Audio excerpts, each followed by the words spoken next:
Hi, everybody. Welcome to our webinar today. We are going to let people file in. I'm so excited for this webinar.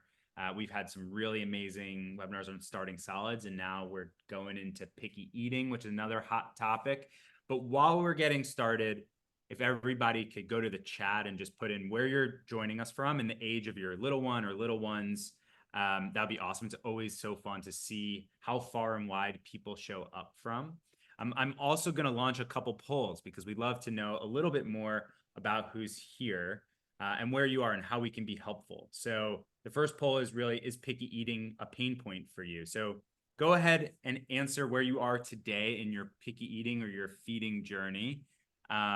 We've had a lot of RSVPs for this webinar, so we're going to give it a good amount of time for people to file in, as long as everybody can make it. The good news is for those that couldn't make it live, this will be on YouTube after. So if you have to jump early, kid wakes up from a nap, whatever it is, don't worry. We will be able to get those tips to you after you can find time to watch it. Some other housekeeping items while people are loading in here and answering the poll and putting your info in the chat.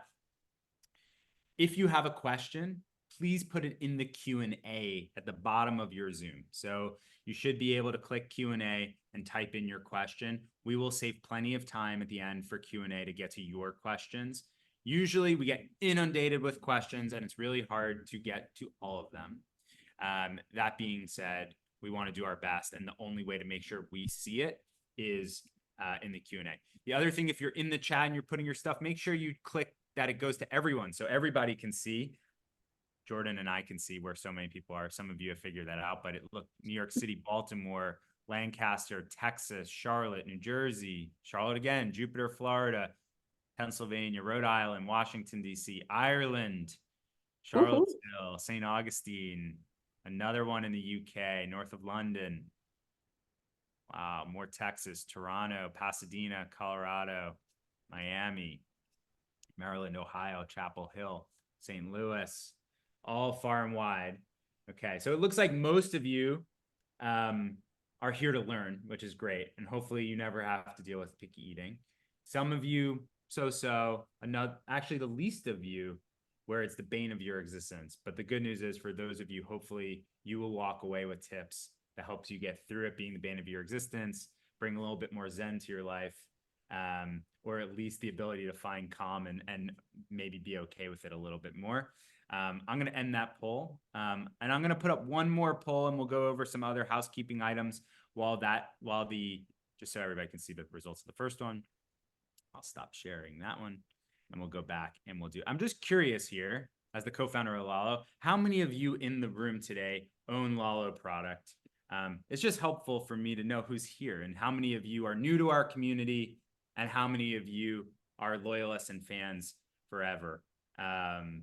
It's really fun to see who's joining us. It looks like it's a split. Some of you we still have to win over, which is good. Welcome to the party.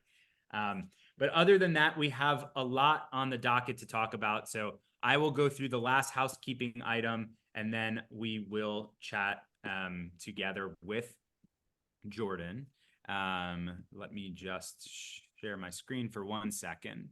But as a reminder, for all of you that have showed up today, there is a giveaway, which we will announce the winner at the end of this. So the winner is going to get a $75 gift card, as well as their choice of one of Jordyn's amazing playbooks to help you either through your starting solids or your journey beyond that, and really help you in making sure you feel confident as your child is eating solid food. The really amazing thing is we're having this gift card, $75. Usually we give away one of our feeding sets, but we've launched some amazing new products. So yesterday we launched our stainless steel and silicone bento box, as well as our snack cup, which has gone amazing. Those actually sold out in 24 hours in most colors. So they will be back in stock in just a few days, but they sold out so quickly. And we wanted everybody to get a chance to either buy those or one of our big bite sets or first bite sets. There's a lot of options, or even if you don't need tableware and you need some play items or bath items, the gift card could be used for any purchase at Lala. So one lucky winner will be announced at the end of the show, I guess, the end of the webinar, we will announce it, but you have to be here to win. So please stick around. Thank you for filling out that last poll here. 51% brand new to Lalo. Well, welcome to all of you that are thinking about it. Our sale is going on right now, still through the end of the month. You can save up to 30% off. So I would recommend checking out soon. And all of you that are part of the Lalo fam already, welcome back. So good to see you. And really excited to jump into it. Thank you, Jordyn, for taking the time to chat with us today. So happy to be here. Thanks for having me. Okay. Well, I know you have plenty of credentials, hence the acronyms at the end of your name, but you're a speech language pathologist, you're a feeding specialist, you're super active on social, on Instagram in particular, sharing amazing tips on eating, playing, and talking, all the things that your at Eat Play Say handle says. And so we're going to dive into that eat portion today on how do we avoid picky eating. And there's a lot of information on the internet for everything parenting. So our goal today is to just reduce anxiety, make people feel a little bit better about the idea of picky eating. And so I was really hoping that where we could start is really just on very high level, simple. What are your recommendations, or where really should parents start around understanding about what picky eating is and why it even happens in the first place? Sure. It's a great question. First, know that on your feeding journey, you are likely going to run into some pickiness, some refusal. It's normal. It's going to happen. Not everything is going to be smooth sailing. So what we know about picky eating, the best evidence that we have about why it exists, has to do with texture. So it's very simple. There was a research study that was done. Kids that were served textured foods, chewable foods before 10 months of age were less likely to be reported as picky by their parents when they were 15 months old, toddlers. So that gives us great information when starting solids, is that we want to be offering variety. We want to be offering texture. And even if you haven't offered texture before 10 months of age, there's still so much you can do after that. But it really just comes down to offering the variety and giving your little one opportunity to have all different types of foods. That's the name of the game. Is there, like, does it ebb and flow? Do you see that parents experience there's a moment where all of a sudden they always ate that thing and now they don't eat it anymore? Like, what causes that? Because I personally have seen that in my own life. Yeah, I mean, I think also as adults, like, think about when you're on a yogurt kick and then all of a sudden you're like, I can't stand this food anymore because you ate it so much. Little ones go through the same thing.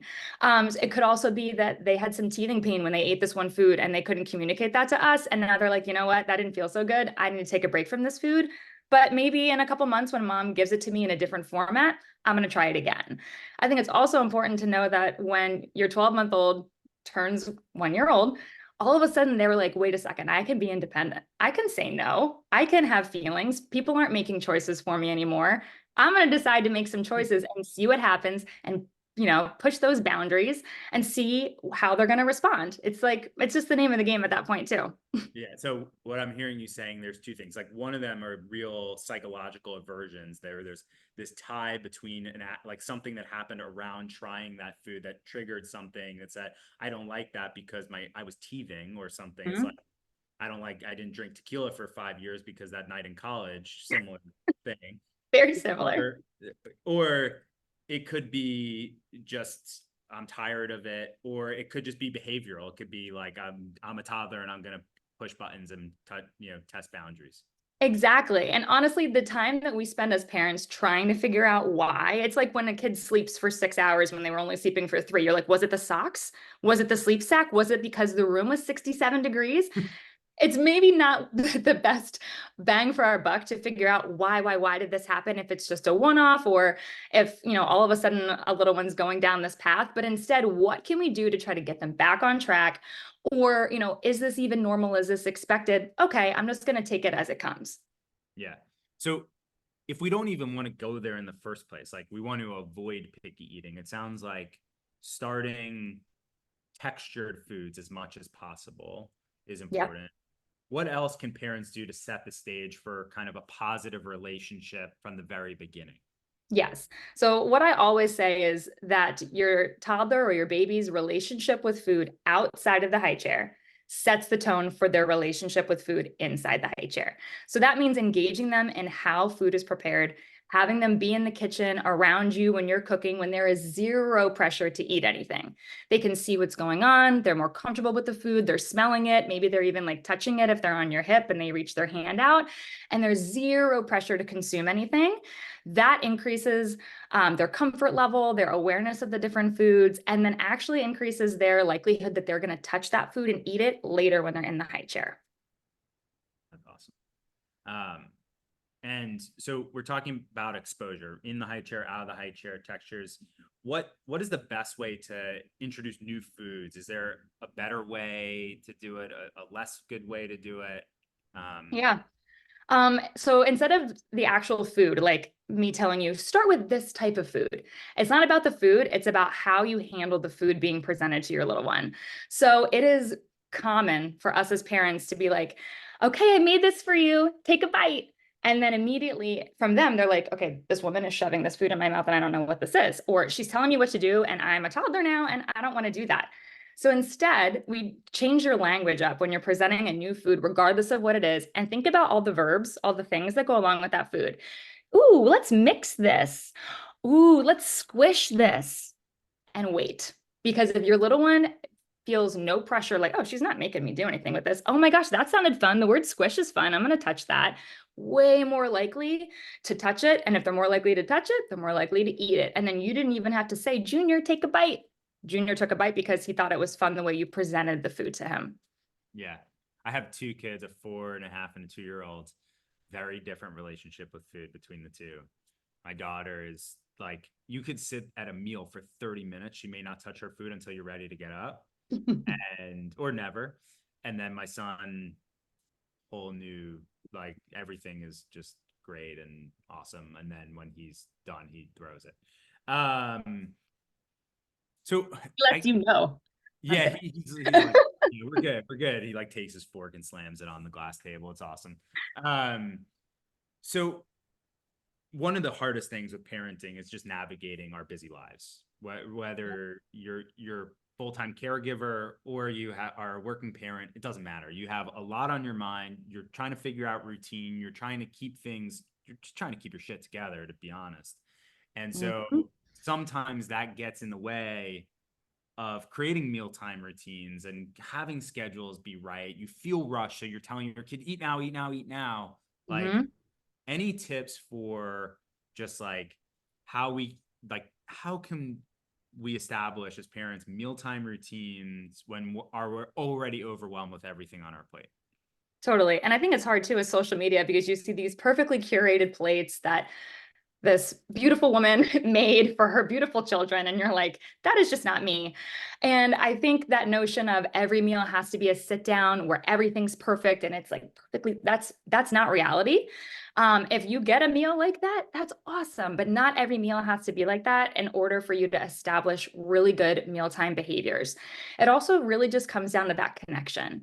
If you're having a connection with your little one and they are trusting you during meal times, that is everything. It doesn't matter if it's 5 minutes or 15 minutes, but if you're sitting down, you're like, okay, we just got home from daycare. It's like 5:30. You're exhausted. We need to do bed, bath, and we need to eat everything.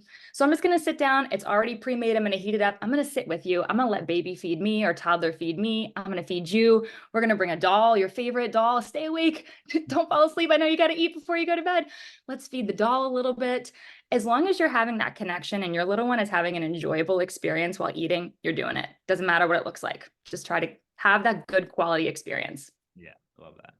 And I guess one thing that I've experienced, but I've also heard friends talk about it, and we get, this, comments on our Instagram or DMs or just people wanting to come to us for help, is that, and it's also come up in our Starting Solids webinars, is my kid was a great eater, and then all of a sudden it stopped. They stopped eating. Is that picky eating? And B, like, is that normal? Is that something that happens? Yeah, it does happen. It actually happens with language development too. Babies babble, babble, babble, stop. they're working on another skill, and then move forward. So this stop and start is pretty consistent across development. Development's not linear. It's not a perfect line like this. There are ups and downs, ebbs and flows. So I think taking that with a grain of salt, and if overall you're moving forward, it wouldn't be considered picky eating. A good rule of thumb is if your little one has a handful of foods in each food group, you're really not picky. You may have preferences. Your little one may have preferences, which is fine. I have preferences. I'm not going to eat cottage cheese for $1 million, but I eat But have applesauce. you made the cottage cheese flatbread yet? That was on all over TikTok. Oh no. See, I'm not on TikTok. I'm not cool enough for TikTok. I'm really not. I gotta get on there. I won't eat that. I won't touch it. I can't. But I eat applesauce, oatmeal, all these other lumpy textures. So try to look at all of the different food groups, your dairy, your meat, your fruit and vegetables. And if your little one has their core foods in there, that's A, something you can work with to branch into other foods in those areas, and B, likely not a huge cause for concern. Yeah. Okay. So I think that, we're going to try something new. Maybe this will work. Maybe it won't. We're going to do a little role play because I've experienced this. I'm sure other people have, like, no matter what you give your kid, like they come home from a long day of daycare, preschool, whatever, they won't touch anything. Doesn't matter what it is. It's like they come home and it's like they've been at the club till 3. Like they went to school looking perfect. Ponytail was great. They come home, it's like they were at the club till 3 a.m. And like the only difference is like if I was coming from the club, I'd house some chicken fingers and my child won't even touch the chicken nuggets on her plate. So let's do a little role play. I'm a toddler. All right. Get post-school crazy. So I'm I'm a ready. toddler. I just, I'm like tired. I'm ready to need a bath, whatever. And like, you're bringing me dinner, chicken nuggets, maybe some broccoli on the side. Mm. And I'm like, nah, I don't want to eat that. Like, no, I'm good. I'm good. I'm good. I'm good. Good. What would you say? Like, what are some tips to like work through that tantrum, that craziness of like, I'm not touching that thing that honestly, I'd rather eat that than what I'm eating. Right. So what you're trying to do is the toddler's trying to gain control. And to a certain extent, you can give control. So I can give you some of that control by giving you options. Like, okay, you don't want to eat right now? Do you want to set a 3-minute timer or you want to set a 5-minute timer on Alexa? That's what we do. I always ask, my toddler loves going over, Alexa, 3 minutes. So I'd ask you, you want to set a timer? And then if you were like, no, right, what are you going to give me back, Michael? Oh, no, not Alexa. I don't want to eat. I don't want to eat. Oh, do you want to pick something else from the fridge or do you want to go play for a few minutes? I want to play.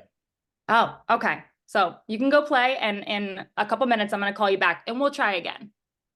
Okay. Okay. I'm playing. I think. All right. It's time for dinner, Michael. I don't want dinner. I don't want dinner. I want to keep playing. Oh, okay. You know what? We can bring a toy with us. Can you pick one toy? Who do you want to feed with your dinner? My AirPods. Oh, wow. What a fancy toy for a 3-year-old. Amazing. Come on over. Open up that AirPods. Here's a spoon for your AirPods. You can give him the first bite. Okay. Okay. Now I'm hungry. What about me? Oh, thank you. All right. Well, whose turn is it now? AirPods went and I went. Whose turn is it? Michael's turn. Oh, okay. Pick whatever you want. Cappuccino. Ooh, all right. No bedtime, right?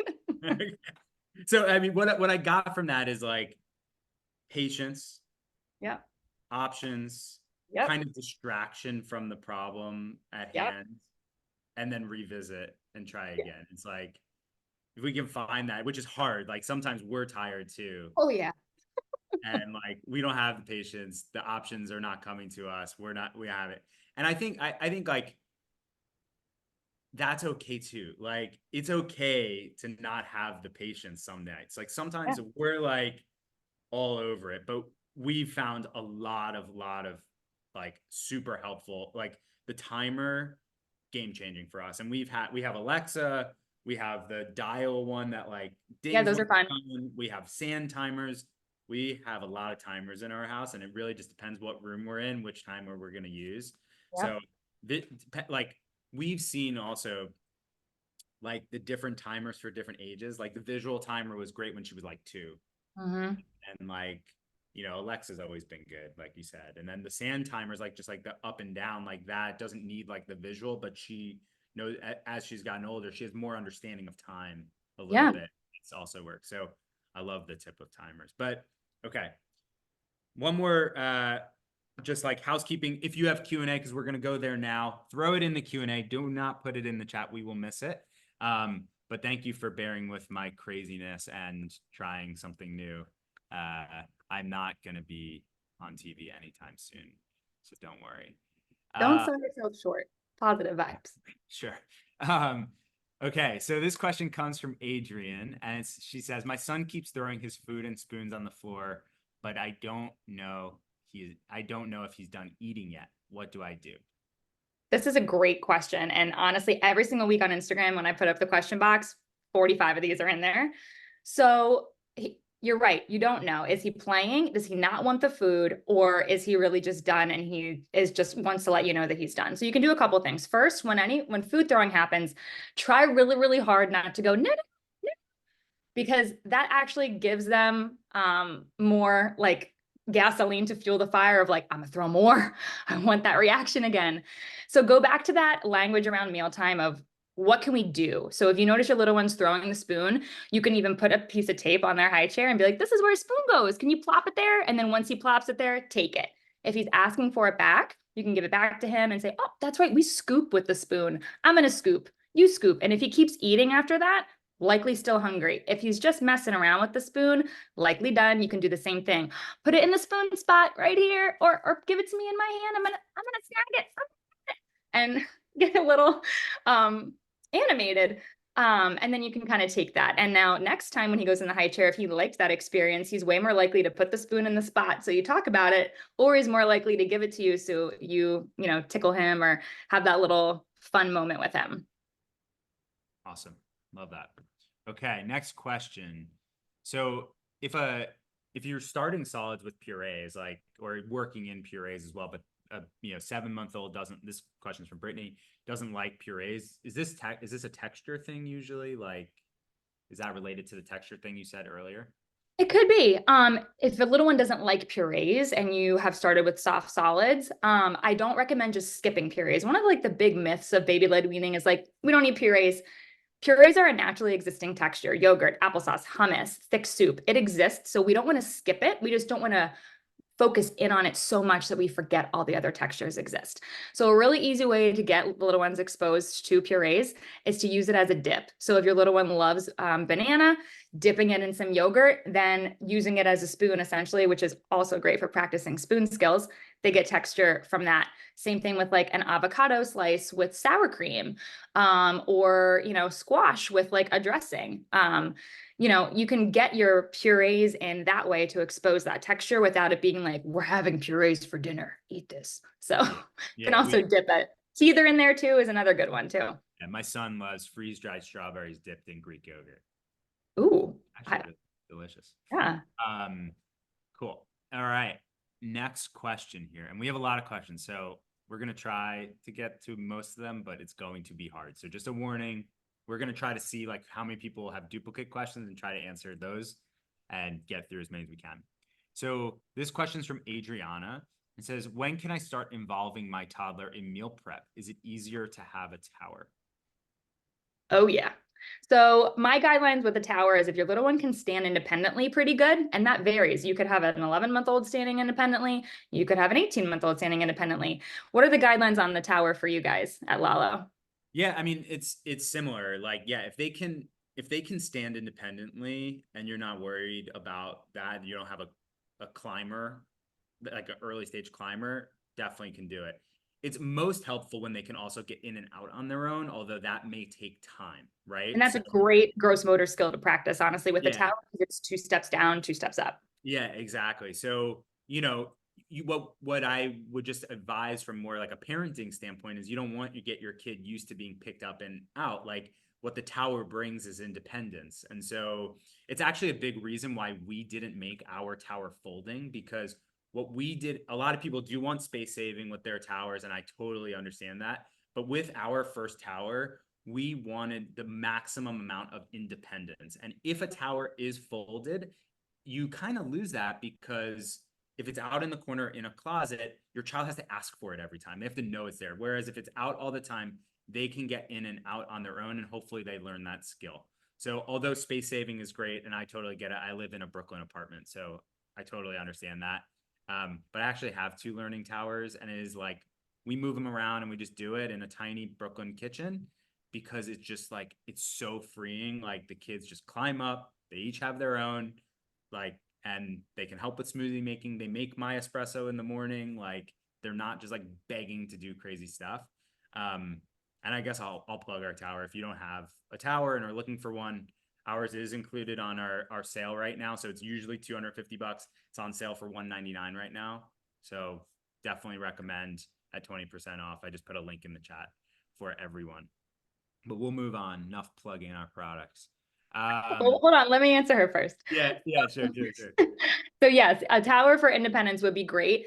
Sometimes if you just have the food out that you're preparing and inviting your little one over to get up in the tower, see what they kind of reach for. If you are like, preparing a salad for yourself, or you're preparing a fruit salad, or you're preparing a smoothie, see what they reach for and foster that they made a choice about food. Talk about it, have them pour it in, make them the plopper or the sprinkler or the mixer. And probably the spiller. Yep, the spiller. It's okay. That's okay. Too, hopefully. Yeah, and then they can help you clean up, which is also a good sensory experience. But it gives you an opportunity to step back and see what are they interested in, take note of it, and then figure out how to support them. And then later bring that food into the high chair and see what happens there too. Awesome. All right, this question's from Dylan. What about self-feeding refusal? It sounds like Dylan's probably more on the earlier stage of starting solids. The child will eat when they are fed, but refuses self-feeding. Sure. So first of all, I think the self-feeding expectations need to come in check, because again, with social media, my 5-month-old is self-feeding. I'm like, wow, that's amazing, but it's also not expected. So while we want little ones to self-feed, like if you give them a teether, bringing it to their mouth is a milestone pre-solids, but a spoon might not make it in their mouth because they're trying to figure out what's on it. So while we want to give opportunities to self-feed between 6 and 12 months of age, it's okay if your little one needs help or isn't like an amazing scooper by 12 months of age. We expect scooping with 0 mess, like only a little bit of mess, when they're 2. So they have a lot of time to really try to refine that independence with scooping. Piercing with a fork isn't until 15 to 18 months. So all the exposure and opportunity right now is great. Try not to worry too much. I like doing what I call the 3-spoon rotation. I wish I would have brought spoons. I have 3 pens, so let's just, okay. So I'm going to feed myself like you're the parent, okay? So feed the baby, put it in their mouth, and drop your hand away so the spoon gets stuck in their mouth so that they have to come to their mouth and pull the spoon out. Then have another one ready to go, and also give them opportunities to pick up. So it's 3 spoons. You have 1, they have 2. And you're just kind of helping them come to their mouth and quick taking your hand away to see if they will then bring their hand and do the back half of the self-feeding. You can do it similarly with, like, if this was a slice of banana, I kind of put it like towards baby's hand and help guide their hand up to their mouth and then let go and see if they'll actually make it all the way to their mouth. But again, take it slow. It's okay. If your little one's enjoying food and they're looking to you to feed them, you're never going to get that back. Your 4-year-old is not going to be like, come on, in here. So enjoy the time where you're able to bond with them and actually have a little bit of caregiver feeding. Give the opportunity to self-feed, but don't freak out if it doesn't happen every time. Yeah, love that. There's a lot of questions about self-feeding and like the timing, like, is only purees okay for some amount of time? At what point do you need to switch? It sounds like 10 months based on earlier is a good time to make sure you've done it by then. Yeah, my rule of thumb is if you're going to start with purees, which is fine. My son Paul started on purees. My daughter started literally with like beef patty, completely different. They're way different kids. It's been a ride. Trying to increase in texture within a few weeks of starting on purees. Some parents want to get that confidence that their little one is doing well in the high chair, so they want to start with a lower texture puree. That's totally fine. But if you're giving your child an opportunity every single day, after like 15, 20 days at least, we want to try to be getting up in that texture because we don't want what we call texture preferences to start to develop. Just like we don't want to offer pouches super early on, all the time, because then little ones are what we call pouch dependent or pouch preferential. They really want that pouch. They really want that lower texture because it's all they've known for a while. 21 days makes a habit. Think about that too for an adult. So we want to be mixing some things up in those first few weeks of solids if we can. Awesome. Okay. We're going to do 3 more questions because we're running out of time here, but there's so many. So I did a quick scan. I'm going to pick 3 that I think capture like a common themes that I'm seeing. Okay. The first question is about vegetables. I feel like this is a very classic dilemma, but how do I get my toddler to eat vegetables? My daughter won't try them and doesn't even want them on her plate. That's from Emily and others who've asked about vegetables. Yep. So this is a really good time to, first of all, take a break from offering vegetables in the high chair. You have my permission. Take them out. Also notice that a lot of vegetables are actually fruits. Anything that has seeds like squash, zucchini, things like that, they have a little sweetness to them. So we can also try to focus on when you're cooking for yourself, maybe not offering them to your little one, how to make them naturally a little bit sweeter, a little bit of cinnamon maybe on some squash, things like that. With the vegetables that your little one is not eating, first take a few days of a break, get them out of the mind that they're not refusing them, then bring them into food prep. Let's say, oh, I want to make a salad for daddy to take to work. Let's chop up some cucumbers. Let's rip apart some broccoli stalks, sprinkle them in. Let's take the heads off of the broccoli and sprinkle them. Cauliflower, let's smash it with our hands. We're making this for daddy. We're making this for mommy. Isn't this so much fun? Now we need some dressing. Maybe they'll taste the dressing. Oh, you like the dressing? That's cool. We can also dip it. Let's make some dips for daddy. Let's make some dips for mommy. And you'd be amazed. Maybe they'll lick their fingers. That's the first step, like opening the window of like vegetables. You can like get in there that way. So just take a step back and don't push. We don't want to meet their force with more force. We want to get around it so that they're not so forceful with saying no. Awesome. There are some questions in here about about grazing or location of the meal. Like how much do things like grazing food versus full meals, or like sitting at a table having a family meal versus like standing in a tower, sitting at a play table, like how does that impact pickiness or not? Sure. So grazing, I think that's especially on the go that we all are. It's common to like snack. Maybe we don't have like 3 solid meals, but maybe your little one's having like 5 smaller little like snackettes or like little meals in between. So if you really want to have that sit down meal for dinner, you kind of got to think about that like hunger pressure. Did they just have a snack at 3:30 and you're trying to serve dinner at 5? And maybe it's something that they don't really want to eat.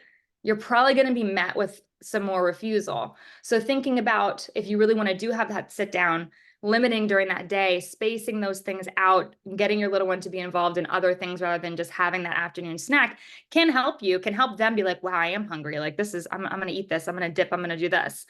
So something to keep in mind. If like I'm a little bit of a grazer myself too, it matters too what the foods you're offering. If you're offering wholesome foods 5 times a day, you're having like these little snackettes with your little one and that works for your family, then that's great. But if you're really wanting that sit down meal or you want to try it a few times a week, think about manipulating your schedule in the day to have that. You do not need to have a sit down formal family dinner in order to be successful at meal times. What your mealtime looks like is individual to you. Location is a great tool to keep in your pocket. If your little one is not having it where you're at, eating at a play table, eating in the tower, having a picnic on the floor in your dining room with a blanket. If they're having a good experience, that's all that really matters. And also like how cool a picnic, like an indoor picnic, that's cute. So try not to give yourself so much pressure of like, it has to be this way, 5 family meals a week. If it's not working for you, do what works for you. Yeah, love that. Okay, last question, then we'll do some closing housekeeping, do the giveaway winner. At what age, I'm trying to combine like 15 questions about this into Good one, luck. but at what age is it important that a child start to learn to use utensils? Yes. So we want littles to have exposure to utensils before their first birthday. And that doesn't mean that they have to be a perfect scooper by their first birthday, but making sure that they have an opportunity to have some control, even if it's not perfect or even if it's the wrong end of the spoon or whatever. And if you haven't given your little one an opportunity to self-feed yet, today's the day to start. They can learn new things super quickly, and they can learn it even in play by feeding a doll outside of play, pretend play. I know self-feeding for whatever reason has just become this thing of like, my little one needs to be independent. They need to play independently, eat independently, all this stuff. It's okay that they need your help. You're doing a great job by just offering them exposure and opportunity. It does not need to be perfect. They don't need to be independent. They will not be little forever. So cherish the time that you can actually help them and support them on their journey. Love that. I think, for us at Lalo, we make a lot of tableware, which is also on sale, and I'll link it. But a lot of the developmental appropriateness that was built into the design of the tableware. So our little spoons, which are more meant for purees and early stage feeding, are more spatula-like than scooping-like, because no one at that age, no child at that age is really gonna be able to scoop and have it stay, and it's gonna be frustrating, right? It's more spatula-like, rub on the gums, etc., and it's more appropriate. And then our big bites utensils are, specifically our fork, stabbing is hard early on, so our fork has like a cupping to it that's more spoon-like, to be, to prevent frustration in their early stage of using it as they're learning, but then still appropriate as it goes on. And our chopsticks, I can't forget, our chopsticks are the cutest product I think we make. They are cute. I just got a new Big Bites kit. It's adorable. Yeah. So, Jordyn, thank you so much. This was our first webinar together. I think the first of many to come. Your insights were so helpful to me. I'm sure so helpful to everybody else that's on this webinar. Oh, thank you for having me. It's been a blast. Some people said it was a little hard to hear me at times. I have this thing where my Zoom lowers my volume because I think I yell, and so that's a sign. But thank you all for joining today. Without further ado, let me just launch one quick poll, because I'm very curious. Like I said, we want to do more webinars in general, more with Jordyn too. So I'm launching 2 questions. If you can just add your answers of what are topics you want to see in future webinars, and what product do you want to see us make next?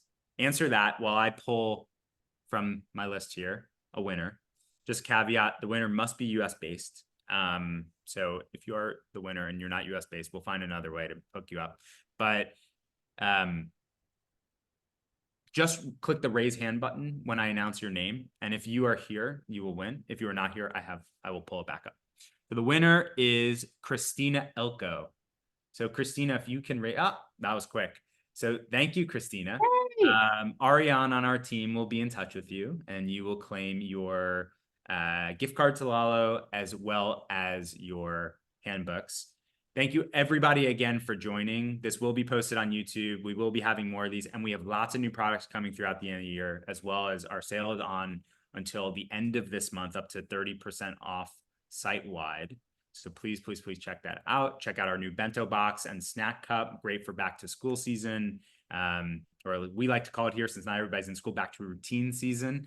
And be on the lookout for more of these. More of these are coming soon as we head towards that back to routine period. Thank you all, and have a great day. Thank you, Jordyn. Yeah, thank you.